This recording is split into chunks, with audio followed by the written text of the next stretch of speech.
option clearly is for a more dovish Janet Yellen to replace Ben Bernanke. But you think this rally in stocks may just be a one-day phenomenon? Yeah, hi Jamie. I think it's going to be a bit of a short-lived one, really. We saw some gains being given back already in the morning. Although markets holding up reasonably well as we head into the middle of the session, I think the excitement over summer's departure from the race will probably ease back as we head towards the Fed meeting on Wednesday. Having said that, though, the rally does look quite solid still. Germany, for example, the DAX at a new all-time high.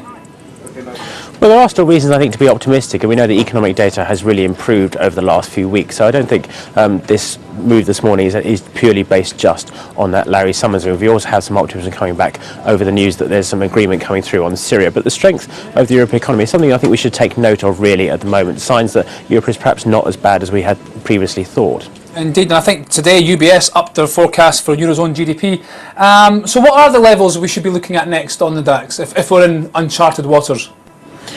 We are looking really at sort of 8,700 as the immediate near term for the DAX. I think the problem is that we had such a good strong move last week, up around 4.5% on the DAX, that it would not be surprising to see some sort of selling creeping in as the week goes on, especially with those German elections coming through later next week.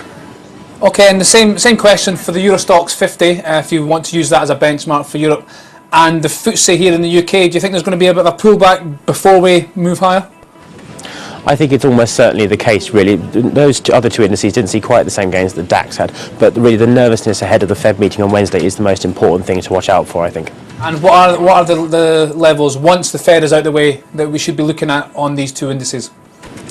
Well, I think for the moment, the FTSE, we're looking at 6,700 really is the immediate level to watch out for. We're just over that 6,600 level finally, but weakness tends to creep in around here. For the Eurostoxx 50, 2,800 seems to be the one to watch out for at the moment, even as that pushes higher on increasing European optimism. Okay, and just to finish up, one stock that's outperforming the broader market and its peers today is fashion retailer H&M. They had a pretty decent sales report out today.